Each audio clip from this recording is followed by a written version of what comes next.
everyone. Okay, waiting for everything to load back in. Hopefully it works. I was having a little bit of trouble with my camera.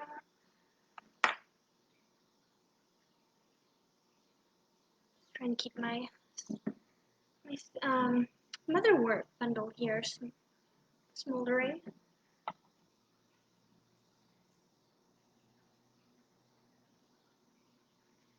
Okay, looks like we are all loaded in. Alright.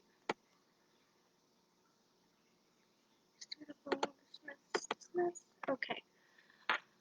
Okay, so I know this was a very requested video. Basically what I'm going to be showing you is how I do a basic smoke cleanse for my house. And go over what I use, why I do it, when I do it, and everything like that. So,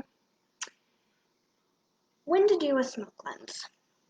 What is a smoke cleanse? Let's cover that first. A smoke cleanse is cleansing anything with smoke. Simple. Now this can be any kind of smoke. Smoke from a campfire, smoke from incense, smoke from a bundle, an herb bundle,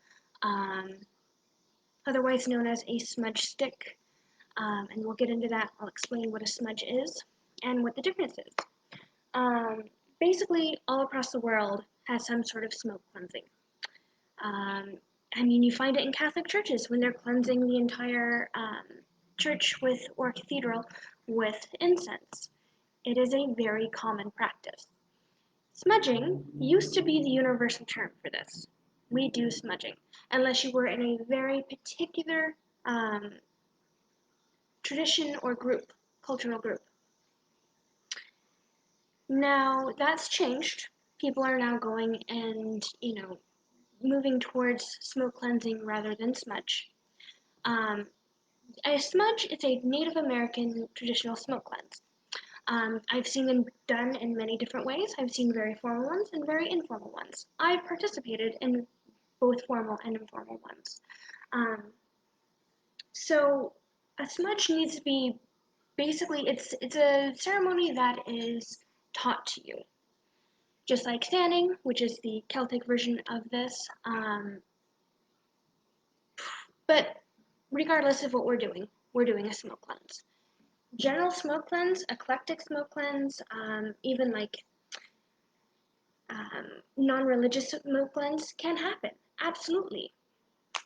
Use whatever you want to use. If you want to call angels, if you want to call your own deities, if you want to call ancestors, up to you. Totally up to you. I do recommend calling on something other than yourself, but you can also just use your own energy. And hello to people who just left. Sorry. So smudging is very specific. It is something that is taught to you. Most people who are smudging are just doing a smoke cleanse. There's really, they don't think about that as smudging. Now, at a very informal smudge, it's basically just a universal smoke cleanse. At least from my observations and from what I've been taught. More formal ones will be taught to you. So the idea that you can, appropriate a smudge without trying is it doesn't really happen. You have to be taught smudge, just like you really have to be taught sanding. For the most part, I just use general smoke cleanse. I use pretty casual smoke cleanse. There's not really a formal ceremony that I need to do just to cleanse my house. Now, if I was going to formally do a house cleansing, or if my Native American friends were going to do a house cleansing, that's a whole other ritual, that's a whole big thing. Totally different from just, cleansing your house with smoke. Totally different. Totally different ritual. There is smudging involved or sanding involved in that, but it is totally different. That is a several day ritual, or at least a day ritual. So, that's a more serious thing. It's much and the whole community will be involved. So it's very different. What I'm going to teach you today is just a basic smoke cleanse. Again, it can be universal. It can be, call on whatever you want, call on spirits, deities, elements if you want. It's all up to you. I've already cleansed that portion of my house. I'm going to cleanse the main room right now. Any kind of entry point needs to be covered. As far as like smoking and like smudging it, it needs to be wafted in front of any opening. That includes drains, that includes a toilet, that includes windows, doors, of course. Any kind of opening like that needs to be at least addressed. I like to use my own invocation. I call upon the Morrigan, and I call upon the Morrigan in her three faces, and I also call upon my gods. And that is how I've always done it. It's just one of those things. You absolutely could call on your ancestors. I think the only time I really do that I can think of is when I am doing a Samhain ritual, where I'm doing the dumb supper, and then I'll call on my ancestors, but I don't generally call on them for protection. I kind of rely on my gods to do that. But you absolutely could. I don't know specifically why. Like, I don't really have an answer as to why I don't. It just is not how I practice. It didn't occur to me. And I don't necessarily want to bother them with, you know, protecting my house necessarily, even though it's kind of their house too, because they live here too. Um, for moving in, I like to do a 9-day cleanse. This can also include floor wash, window wash, laundry cleanses, asperging, bells, drums, chanting, as well as smoke. And it also includes me gritting up the house. What I demonstrated the other day was me using a gree, magic bag, mojo bag, whatever you want to call it. And that was part of my grid. The other part of my grid comes with stones, and so I will probably do a demonstration of that in this room as well at some point. I have already done 2 days of cleansing. The first day I did white sage. Now, white sage is one of those controversial subjects. However, one, I'm pretty sure this one was a gift. Two, most Native Americans that I know don't really like it's white sage. Again, you are not going to appropriate an herb. It's just like, using turmeric in a dish or using, using any kind of herb in any kind of food or working with it in any kind of magic. It's an herb, period. Just like stones. Stones cannot be appropriated. They're mined from the earth, and we do need to be mindful of that. And that is something that I will say about white sage. White sage is over-harvested. It is very, very endangered. And so we need to be mindful about that when we buy it, if it's given to us. If it's given to us, we don't really have a lot of control over that. You're not going to refuse a gift like that. But if you buy it, be wise about it. Understand where it's coming from. Know the source. Grow it yourself. It is actually a relatively easy herb to grow. Highly recommend growing it. Likewise with stones, people don't ever talk about this, but stones are highly, there's a lot of both social danger and unsustainable mining practices that are put into place mining those stones. Know where your stones come from. Know where that money is going to. And unfortunately, sometimes we don't. We don't know where our stones come from. The people we buy our stones from don't know where our stones come from. So you have to use your discretion and you have to try your best. The only thing that we can do, the gods don't expect perfection. They expect persistence. If you are, an earth steward, if you want to be truly sustainable in your practice, you need to know these things. And you need to understand why certain things aren't used, or why you shouldn't buy certain things, or how to go about getting certain things. It's just a matter of fact. But for the first day, I used white sage. Second day, I used this herb, which is called yerba santa. Yerba santa has kind of a acrid, olivey kind of smell. I don't mind it. A lot of people find it very hard to deal with. It's very smelly herb. I really like it. I find this works better for actually expelling negativity, bad energies, even things like negative spirits, unwanted spirits.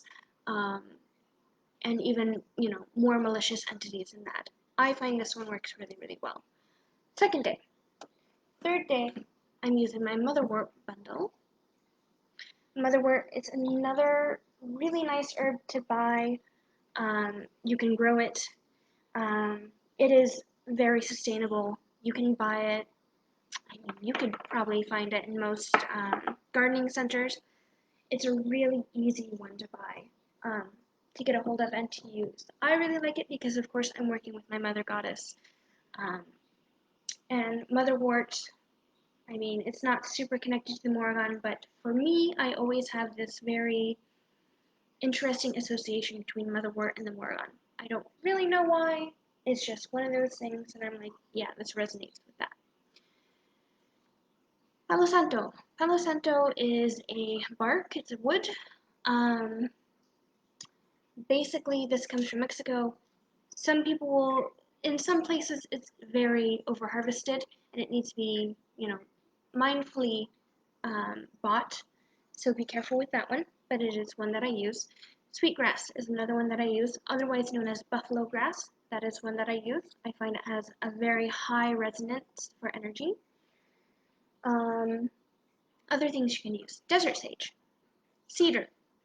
Cedar is vastly abundant. Juniper is vastly abundant. Pine is vastly abundant. Usually you can wildcraft those things. When I was living in Colorado, I would go out and get desert sage because that was very easily.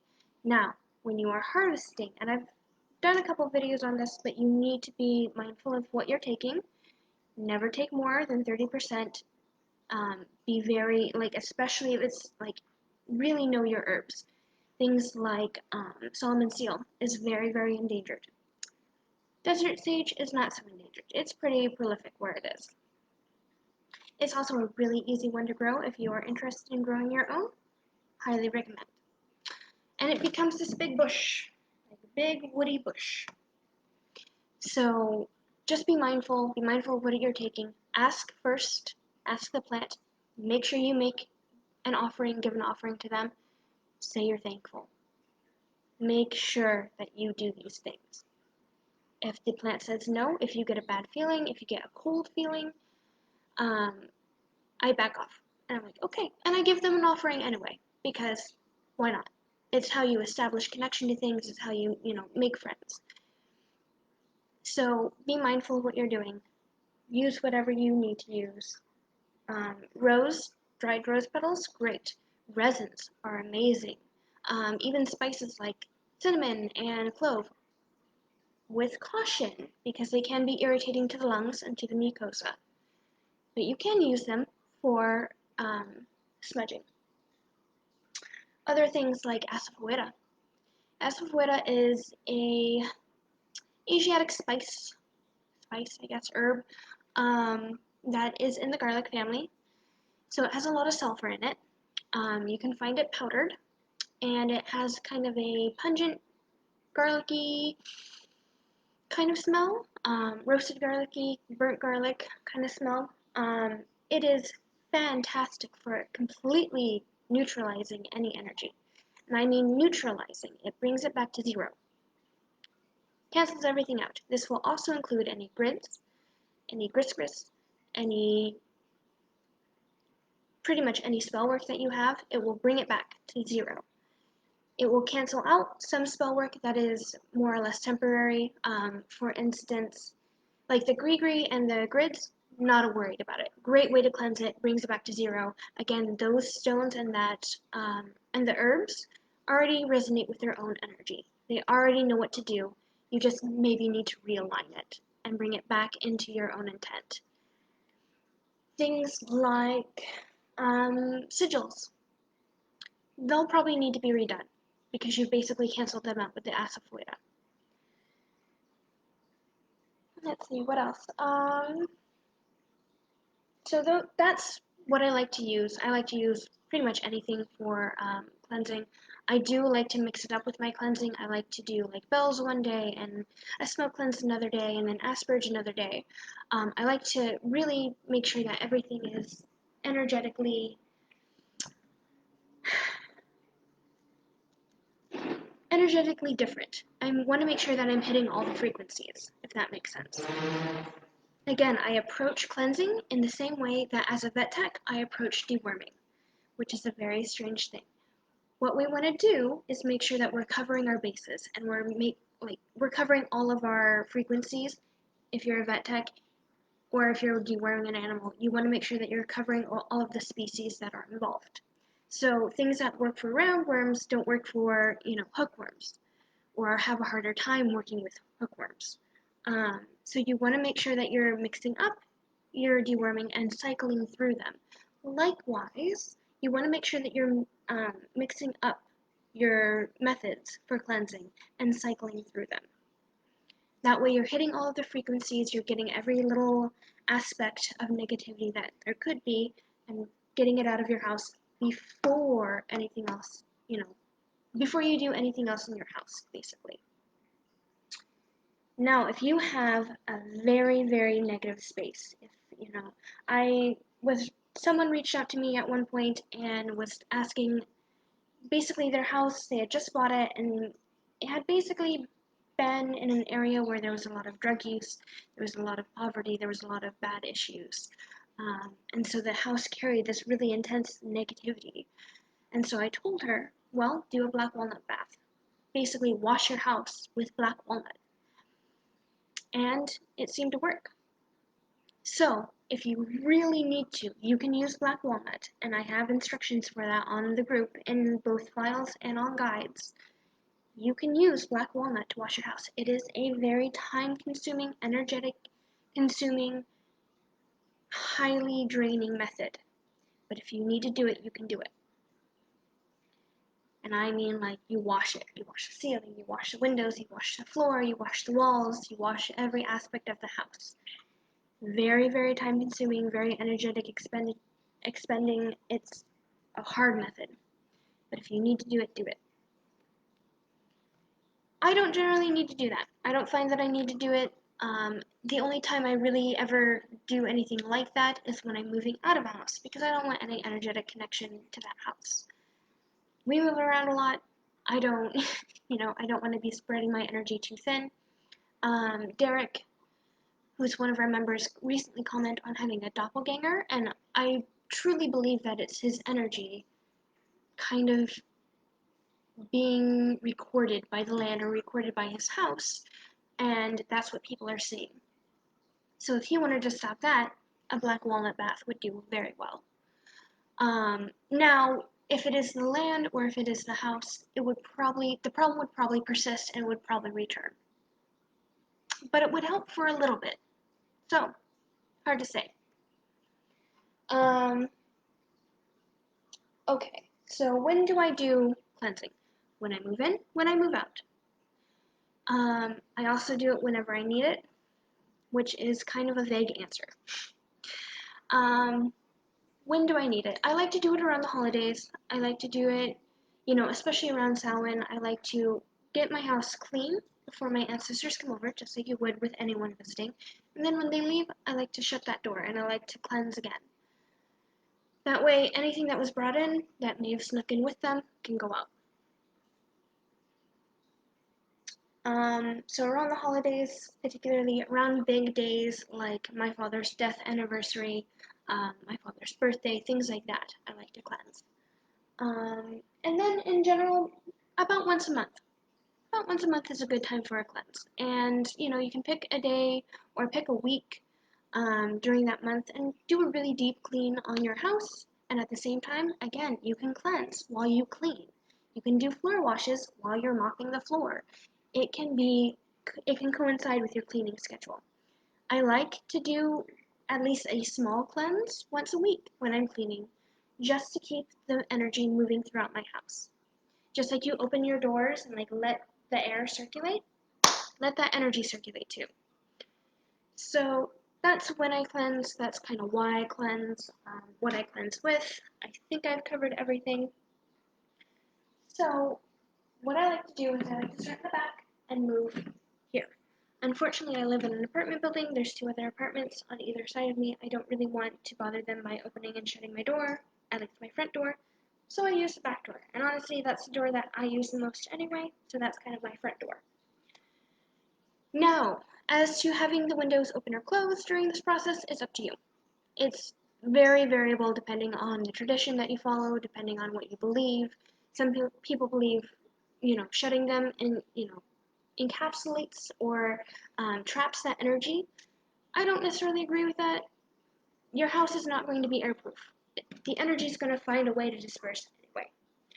But just in case, and it's also nice to have the door open or have the windows open because then you're setting off the alarm because they are troublesome sometimes. So it's up to you. For right now, I'm keeping my door open. Again, I don't want to bother my neighbors, and also I don't want to set off the alarm because that's really annoying. And my ceilings are quite tall, and I cannot reach them, so I can't even turn it up. So I'm keeping my door open. My windows are actually very, very old. A lot of this is the original glass from like when this house was built. This house is very old. It has a lot of history. I cannot open my windows. They are painted shut. And it is what it is. That's okay. I'm okay with that. Um, unfortunately, but it is unfortunate that they are painted shut. So I can't open them even if I wanted to. So I'm opening the door instead. Um, when in the day? When in the day depends on you. When in the week depends on you. When do you do the most cleaning? Probably on your days off. So whenever your day off is, go ahead and do it. When in the day, it's getting kind of late right now, so I definitely wouldn't do bells right now or anything that could disturb my neighbors.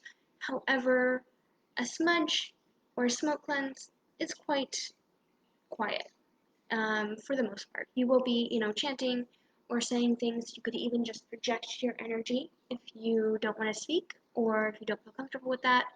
Um, just make sure that you are very good at doing that before you do it. Um,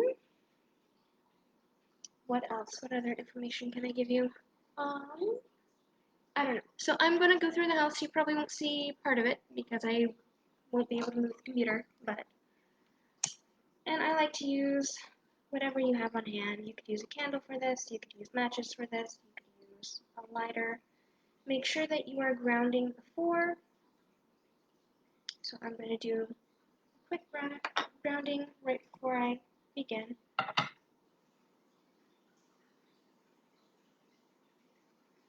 And just like with any kind of lit thing, you need to have something underneath it to catch any sparks.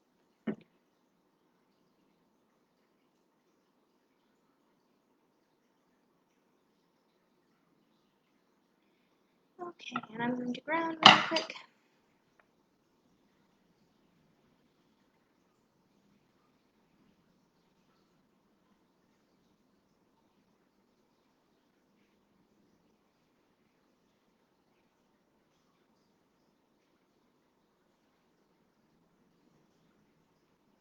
Okay.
Cleanse this house in the name of the gods of my city. Cleanse this house in the name of the Lord on Makabay Day. Cleanse this house in the name of the gods of my city. Cleanse this house in the name of the Lord on Makabay Day. Cleanse this house in the name of the gods of my city. Cleanse this house in the name of the Lord on Makabay Day. Cleanse this house in the name of the gods of my city.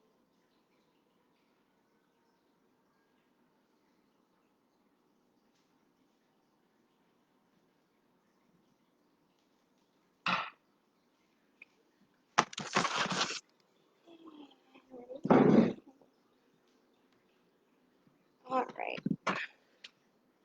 And then when you're at the end, what you can do is basically say, any and all negativity is now banished from this house.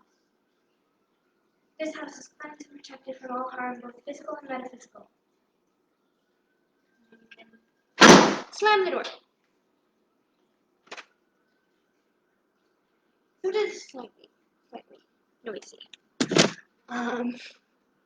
Sorry for my horrible camera work. But hopefully that answers a few questions. Hopefully that made sense. And if you would like to see me do other kinds of cleansing within my house, I'll probably do a couple, like drumming or ringing the bell, showing you how to do that, asperging, maybe making a floor wash, something like that. I do have hardwood floors, so it is going to be a little bit trickier. I'll probably start off with using Murphy's oil soap. Murphy's is really good for hardwood if you have hardwood, so I highly recommend that. It is also a relatively natural, it's like 98% natural. So if you're looking for a natural alternative for your hardwood, that's a good one. Otherwise, I don't think I have anything else to add. If you wanted to know what I was saying I cleanse and protect this house in the name of my gods, and then I would name them.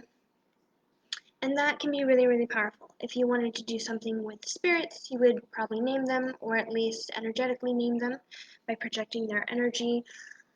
If you wanted to call the quarters, you could absolutely do that, and then cleanse, and then, let the quarters down, and then release that energy. You could, there's a million ways to do this. You do not have to stick with just one. If you find that one way doesn't work, that's okay, try another one.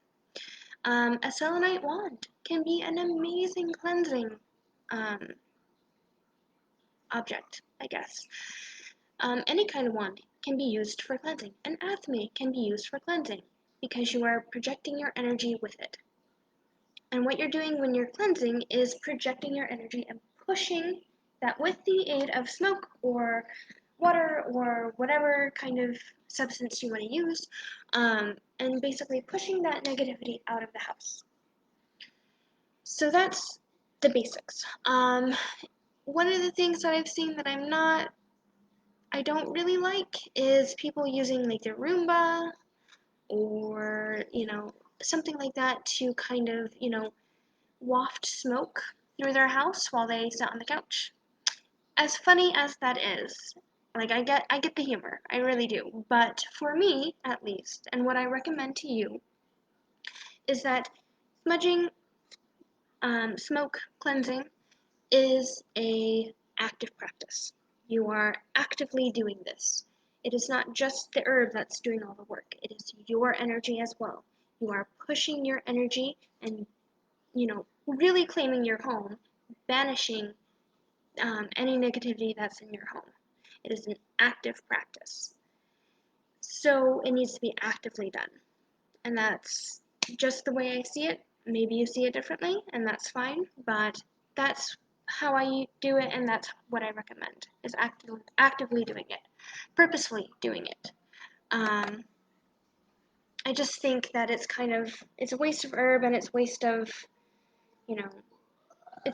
not do it actively. I don't think you're really accomplishing what you want to accomplish, and if this is going to be your practice that you live by, then it needs to be taken with some sincerity. I'm not saying that that's not necessarily sincere. It can be sincere. It just, and again, I get the humor. It's just not really a practice that I agree with. But to each their own, and practice as you want, and do what feels right. So, um, all right. I think that's it. I think I've covered everything. If you have any questions, please let me know. I'd love to hear from you. If you have any favorite ways that you like to cleanse, or if you've done this before, let me know that as well. I'd love to hear from you. All right. I'll talk to you later. Bye-bye. Thank you for watching.